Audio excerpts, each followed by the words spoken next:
Welcome to an IEXIST podcast. Our entire mission can be summed up in one phrase: becoming all that we are. It is our belief that fulfillment doesn't come from changing into things you aren't, but rather from becoming everything that you already are. And ultimately, we're here to press and empower you to lead lives that are full of fulfillment. We've dedicated this specific podcast to the dream, not to having the dream or even talking about the dream, but to living the dream. The reality is that there's a stark difference between having a dream and manifesting one. Here you'll gain insight and wisdom keys directly from some of the water walkers of our generation, dream practitioners, those who have decided to tread paths where there were none, to step out into only what they could see. Come take a peek into the minds of some who, from within, create our world's most magnificent realities. I'm the creator and host, Brian Farr, and this is the Living the Dream podcast. All right, welcome to the 12th episode of Living the Dream podcast. I am your host, Brian Farr, and I'm so thankful that you've joined me today. Today I have a special guest, a friend for some years, a person that probably doesn't know it, but I would deem to be somewhat of a courageous soul. His name is Keith Richardson. He's the owner of Image Adjusters Life Coaching and Consulting. He is a personal life coach, and I believe our conversation will be pretty great. We don't have conversations all the time, but when we do, I believe they're worth listening to. And so I'm giving you an opportunity to eavesdrop on the conversation. But enough of all of that. I'm going to let him introduce himself and tell you anything else he wants to say in an introduction to you all. All right. Let's all welcome Keith Richardson. Oh, man. Thank you, man. Thanks for having me. First of all, let me say that.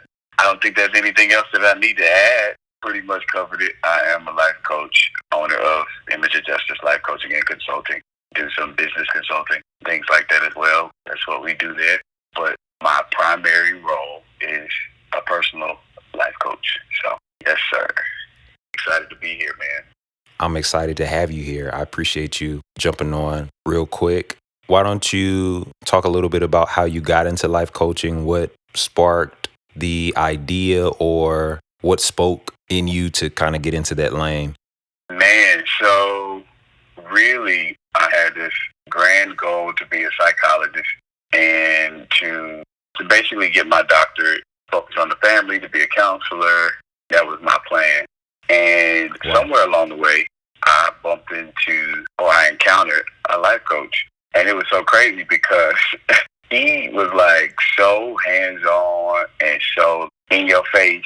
And he was just like talking trash. And so I was like, yo, that's what I want to do. I want to be able to be like in your face and talking trash and stuff like that. Right up your lane, right? Kind of sitting on it. Yeah, instead of sitting there and, while you're on the couch and, talking about your problems, I wanted to be able to help people on the other side of that. What are you going to do about it? So, and that changed my whole plan, clearly.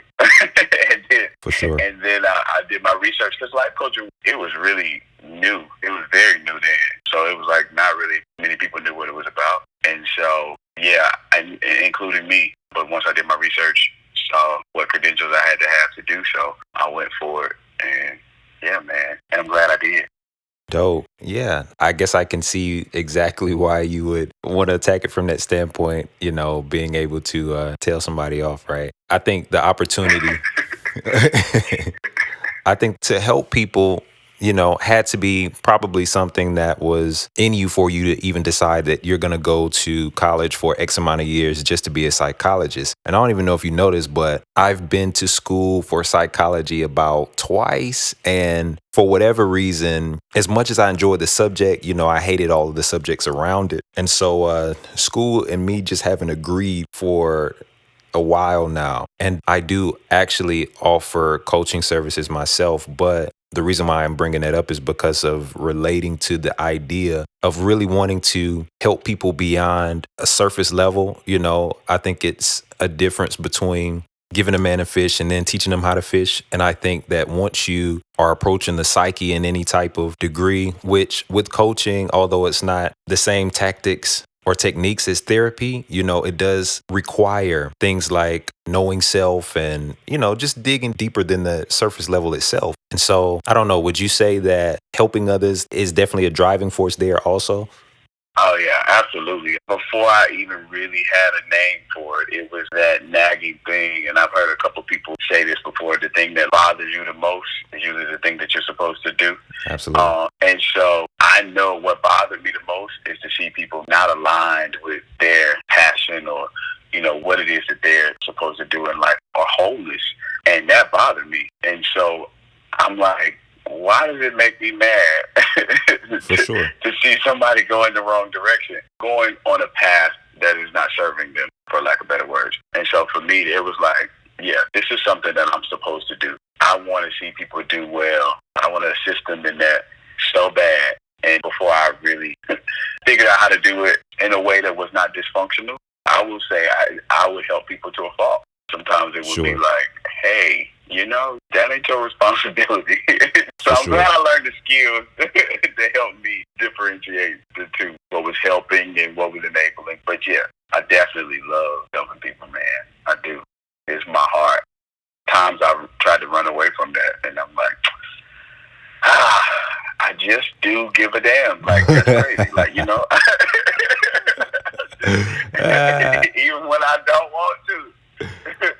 That's funny. So yeah, I mean, maybe it sounds admirable and things like that.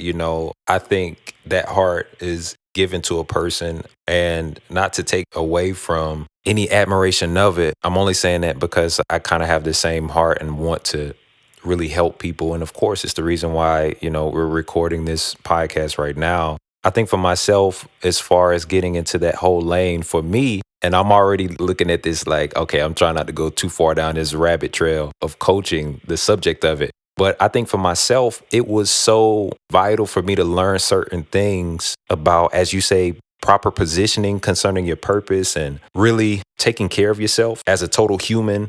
Health and wellness, it became so important to me because I had to figure so much out for myself. You know what I mean? And so there were certain elements, that I feel like that weren't present in my life enough for me to draw from really good sources that could really bring me into health and wellness as a human being. And of course, identity things, which I don't even want to go too far into this because I know how we'll get, and then we won't even get around to anything else. But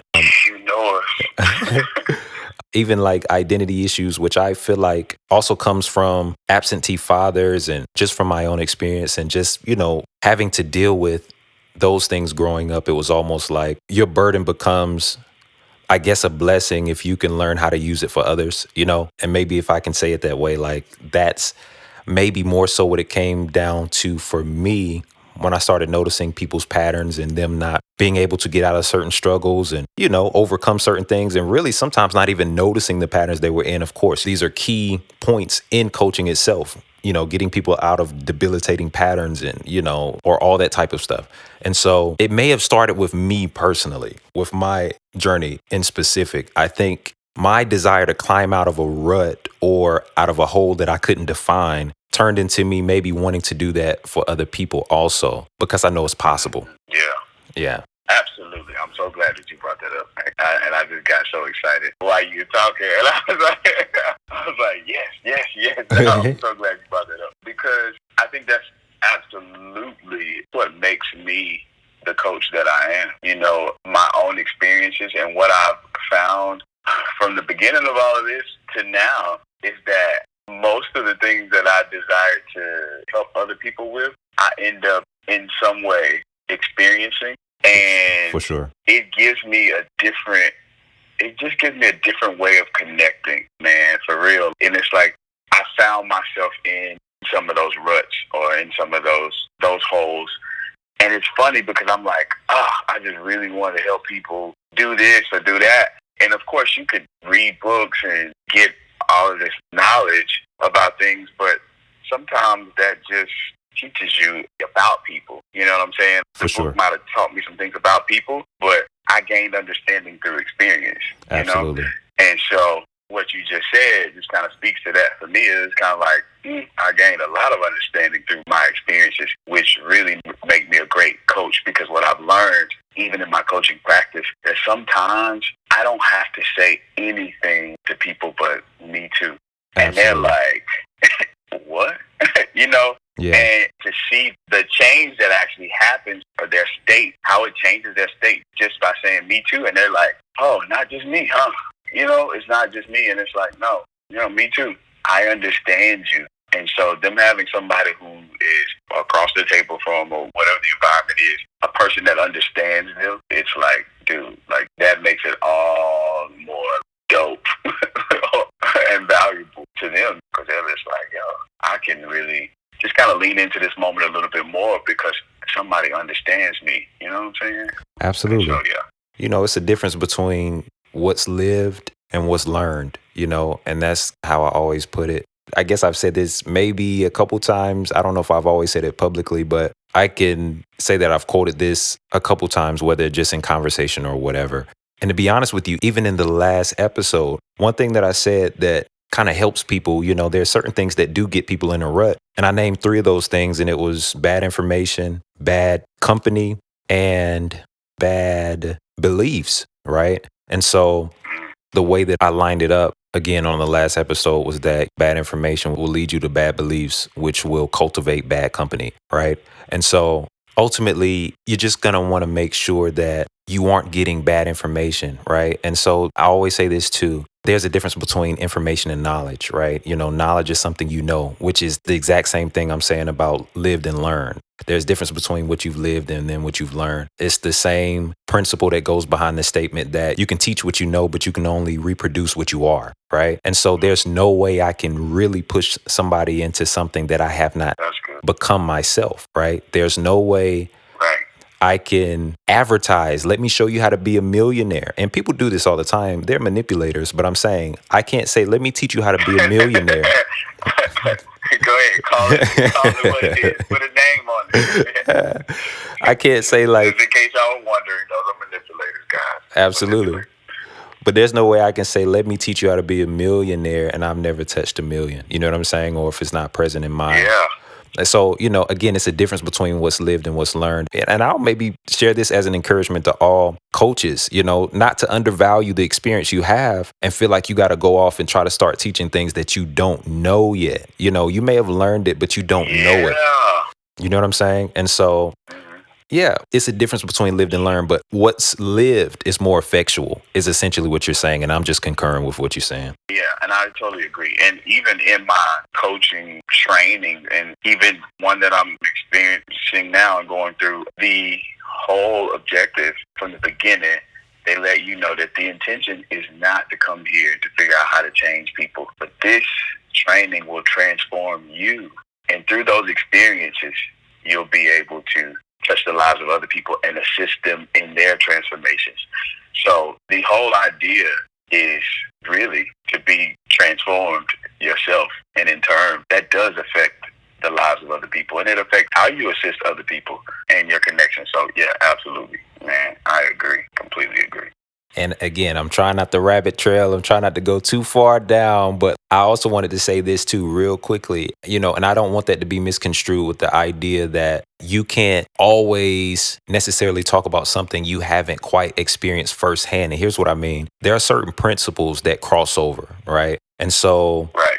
Absolutely. You may have learned a principle by one experience in your life that can help somebody through a different experience, but you're applying the same principle that you literally know about. Again, we're talking about the difference between what's lived and what's learned, right? It may be a different situation, but if the principle can apply the same and it's literally as helpful in their specific situation as it was in yours, then again, principles can cross over, And so I just want to make that clear too, just in case there's any coaches listening or whoever may be interested in that subject matter. Oh, yeah. It's completely possible. And I won't go on a rabbit trail either, but I recently spoke about my journey with codependency. But through that, what I was saying is that there have been times in my life where I was so focused on helping and fixing others that I was assisting them in things and giving them those principles while completely neglecting myself. So basically, I wasn't really truly applying those principles to my life,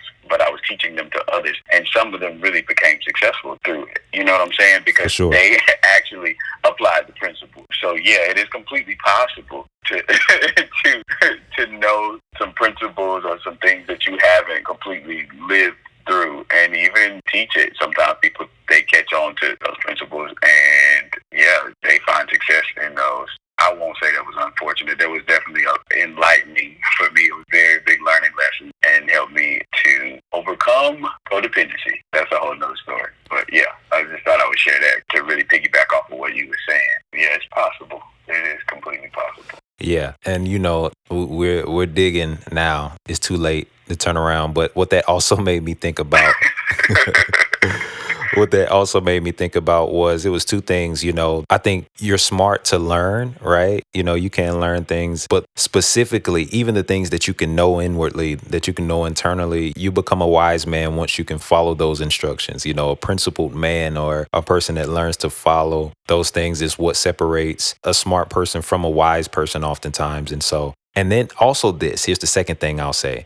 Here's the thing. Sometimes I might teach you a principle, and I'll just bring up the millionaire conversation. The principle that I apply to my own life because of where I am in my journey, because of maybe my work ethic, or maybe what I'm applying it actually to, it may actually take me to 400 grand a year, right? Just physically speaking. And I teach somebody the same principle that took me to 400 grand and they turn it to 400 million, right? And so even in that, here's what I'm saying. You can still teach that as a principle that could possibly take you to quote unquote 400 million if there's actual real life results from that. You know what I mean? And so again, I'm not even trying to have a coaching class right now, but these are all of the things that are coming to me as we're talking about it. So again, I don't want to limit that statement. I mean, you can teach what you learn, but I'm saying it's more effectual to present principles that you've lived. All right. It's just a more effectual thing. It's more power in what you say when you can say that you've lived through it. And it comes across, as you're saying, more relatable and really sometimes more trustworthy. And then sometimes if you're just the person in between that's just passing along the information from a knowledgeable person to a person that needs help, again, I'm not saying that's ineffectual either. So I don't want to put any limits on it.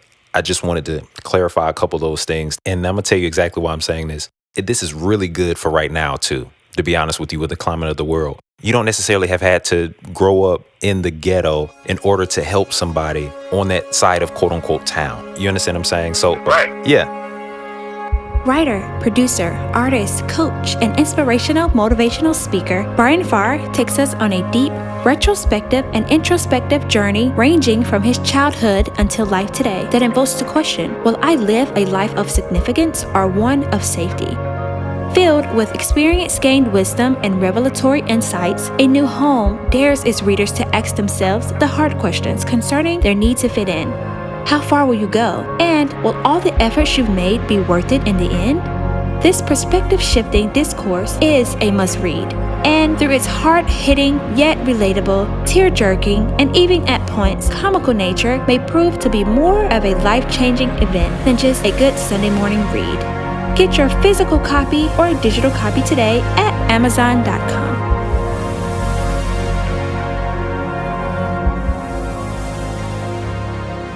And I'm agreeing with you because, listen, you don't have to jump off a bridge to know that it was flat of your brain. Because sometimes what I'm learning even through my life, I don't have to have an experience for everything. Sometimes information is good enough for me, but that is the 32-year-old me. You know what I'm saying? I was kind of like, hey, you know what? Experience is an effective teacher, but it's also an expensive one. And for sure. If I can learn from information, then you know what? I'll take information for 500, please. Thanks.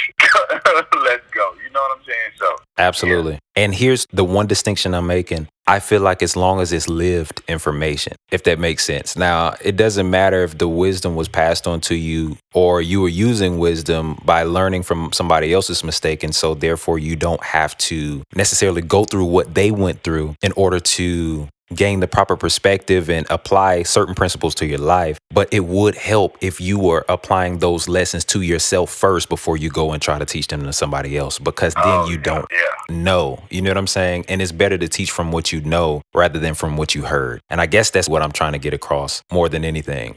Ooh, because if we can talk about how many people are messed up today because of how much they're teaching what they heard and not what they know, that's a whole nother conversation in and of itself. Oh, yeah, that is a whole nother conversation, because then we get over into the fact that you end up repeating cycles that have not been tried or lived properly. It's just like passed down. It's like, okay, so basically ain't none of us living this. We just, we just heard it. You know what I'm saying? We just heard it. So, yeah, no, let's look for evidence. Let's look for fruit. Let's look for, let's look for something to go by. Like, okay, how did that work out for you? Absolutely. You used the exact word that I used in the last episode, fruit. That's how you know whether the information is bad or not. That's how you know whether the belief is bad or not. That's how you know whether the company is bad or not. It's you being honest enough with yourself to look at the fruit. And if the result is different than what you're saying, if you're walking around and saying, I'm it, I got it. In some sectors, I'm blessed or whatever, and that's not really reflecting in your life, then you have to question those beliefs, that information, And so, yeah. Any other thoughts to that before we make a turn here? Hey, brother, I think you did a good job. I'm going to leave that one alone before we never turn. Absolutely. So again, y'all are getting an opportunity to eavesdrop into again, what normally becomes potentially hours of conversation whenever we do speak. So, all right. So what I wanted to talk to you about today, man, is a subject matter that I don't even know if I'm the expert on. And when I thought about conversating with you, it was just something that came to mind, to be honest with you. And so I'll be interested to hear your input and what you have to say about it. I want to talk about how important relationships are to your success as a person, to your health and your wellness. Maybe not necessarily playing the whole side of without human touch, it can stunt your literal growth, maybe not that deep, but really when it comes down to success in general, this podcast is called Living the Dream. And all of the principles that I would hope to bring across are geared towards getting people to not just talk about a dream, not to just say they have a dream and they don't really have one, but to actually live one. This is not a fitting in game. This is to get out of you what was placed in you concerning your destiny, your dreams, your goals, those things. I want it to actually come forward, to actually become,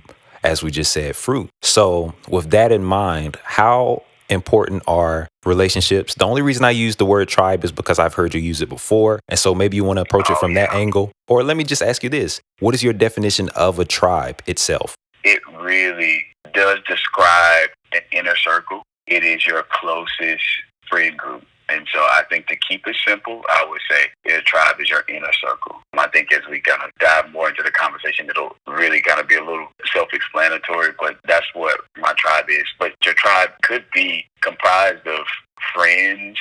In my tribe, my personal life coach is a part of my tribe. Gotcha. So yeah, it's just your inner circle. It's just your inner circle. It's another word for your homies, your inner circle, however you want to call it. Yeah. So I just want to make sure that does have a definition before we get into it, and maybe we're using it. And, if it doesn't come across as understandable, if there's no clear definition for it, that, everybody has the information to apply it correctly. So how important is a tribe to your actual success in life? Oh, man. So to answer your question, relationships are very important. And I think I've found that out, gotten more understanding in the last year than ever. But, your tribe can assist you in making you successful or help you remain stagnant. So it's very, very important, to choose wisely, very much so, because it could go either way for you. It's very important to your success. But I think what I've also learned is that sometimes we've called people what they're not. Sometimes to define it, it's very important to define it, because defining helps you know the difference for who should be in there and who's what. So do you mean defining the tribe or defining the relationship? Defining the relationship, Gotcha. which actually helps you with placement for your tribe. Gotcha. Yeah, and it just really helps you know how to operate, whether it's your friends, your colleagues, your associates, or whatever. And then you say, hey, oh, okay, got it. We just work together. You know what I'm saying? So we spend a lot of time together, but that don't mean you my tribe. You know what I'm saying? Absolutely. And I also still want to dig a little bit deeper into how important or not, it is to your success. Do you feel like you can be successful without a tribe or without specific types of relationships? And if so, how does having relationships add to your success if you can even do it without them? So how vital is it? Do you need them? Or let's talk about that for a second. Okay. I'm glad you asked. I used to think that you didn't. I used to think that, it could be a one-man show and it's just like, hey, listen, bro, I'm good. If I do, I'm good. I'm good if I don't. For sure. But I feel a little different about that now. And here's the thing about your tribe. It's not just a place to celebrate your successes, but it's also a place where you can process your failures as well. Because I think your tribe, they provide loving correction and support that will ultimately lead to your success. So when you look at the elements of a tribe, it's like, yes, this is a place where I can celebrate my successes and these people can celebrate with me, but I can also process my failures, which gives me a safe space to go through those transitions. And that helped me come out successful anyway, because it was kind of like, hey, I don't have to have a place where I only show my strength.